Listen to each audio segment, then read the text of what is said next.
Neno la pili linalotafsiri neema ni neno linalotoka katika Zaburi ya 136 mstari wa kwanza. Zaburi ya 136 mstari wa kwanza. Kama kuna aliyepata kabla yangu anisome.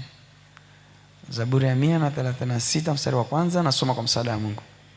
Mshukuruni Bwana kwa kuwa ni mwema, kwa maana fadhili zake ni za milele. Lile neno fadhili ni neno linalotafsiri neema, ambalo ni neno hesed, ambalo tafsiri yake ni fadhili za kudumu. Haleluya. Fadhili za kufanyaje? Yaani zisizokatishwa kwa sababu yoyote.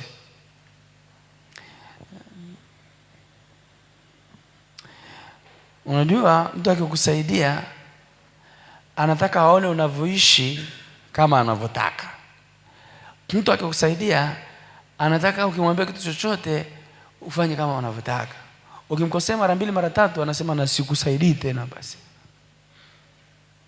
Lakini neema ya Mungu kwa mwanadamu, akiamua kukupa neema, yaani utaendeleaga tu. Tunapoona watumishi waovu alafu bado Mungu anawatumia, sio kwamba ni wachawi. Mungu akiweka neema yake juu ya mtu haiondolewi kirahisi. Sina hakika kama unaelewa vizuri. Mungu akikupa neema akakuweka pale juu, akasirishwi kirahisi akaondoa hiyo fadhili yake juu yako. Ingawa anaumia sana unapokuwa utambui. Kwa hiyo Mungu hakengeuki kwa sababu ya makosa ya mwanadamu, lakini Mungu anamtengenezea mwanadamu mazingira ya kugeuka ili waende kwa usawa.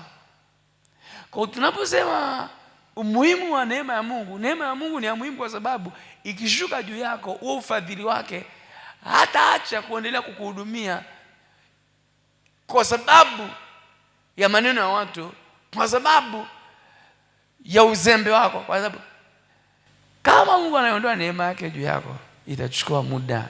Utakuwa na muda mwingi sana wa kuhimizwa, utakuwa na muda mwingi sana wa kuvumiliwa. Watatuma wajumbe. Unajua message kama ya leo, inawezekana kuna mtu Mungu anaongea naye, rudi kwenye mstari. Mungu anatumia nguvu kubwa kumfuatilia mtu ambaye alishampa neema yake kabla hajaamua kumtema. Haleluya. Mungu hamtupi mtu kirahisi. Kama neema ya Mungu ikiwa juu yako, hata kutupa kirahisi. Atakupambania kiwango ambacho watu watashangaa. Inawezekanaje huyu mwinjilisti na mapito yote haya? Inawezekanaje bado anafanya huduma na mapito yote haya? Inawezekanaje huyu parishweka na visa vyote hivi? Aise, unakuepo hivi? Mwewe kufuatilia vizuri watumishi? Labda sijui mjinga au lakini mtumishi ambaye ameamua kung'ang'ana na Mungu, aise, hata ukianguka ukivunja meno yote bado utakula nyama. Hujanielewa? Ataanguka, watu watasema huyu nyama hali tena. Baada ya muda watamuona na meno, watashindwa kuelewa ni ya plastiki au ni meno original. Kwa sababu neema ya Mungu inahuisha. Haleluya. Kunakuwa na hali ya kuhuishwa. Ndio tafsiri ile neno kwamba wamngojao Bwana watatiwa nguvu mpya. Ndio maana ya maisha ya Daudi aliyoishi, mfalme muovu kuliko wafalme wengine wote, kwa sababu alijua kudili na ile neema na kukaa miguuni kwa Mungu. Kila alipopoteza nguvu zilirudi. Kosa alilolifanya Samsoni ni kujifunga kwenye mahitaji yake, ya kwamba aliomba, Bwana nipe nguvu kidogo, angalau nijilipizie kisasi ya watu kwa mara ya mwisho. Mungu akarudisha nguvu kama alivyoomba.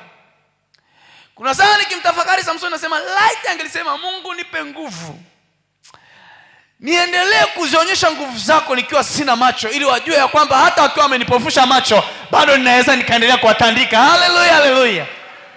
Kama Samsoni angeomba vile, na uhakika Mungu angemrudishia nguvu, angewatandika bila macho, na jina la Bwana lingeendelea kuheshimiwa mahali pale. Ninaongea na mtumishi mmoja wa Mungu aliyeko mahali hapa. Usiombe maombi ya mtu aliyekata tamaa.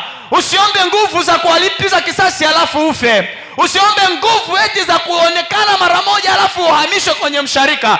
Mwambie Mungu, nataka nitembee na wewe kwa viwango kuliko viwango vya mwaka jana. Ninataka nitembee na wewe kwa viwango kuliko nyakati zile kabla sijaanguka. Maana ukiomba, Biblia inasema aonavyo mtu nafsini mwake ndivyo alivyo. Kama unaona kusonga mbele, utasonga mbele. Maana neema ya Bwana sio ya msimu, neema ya Bwana sio ya mchana na usiku. Neema ya Bwana ni neema ya kudumu. Haleluya.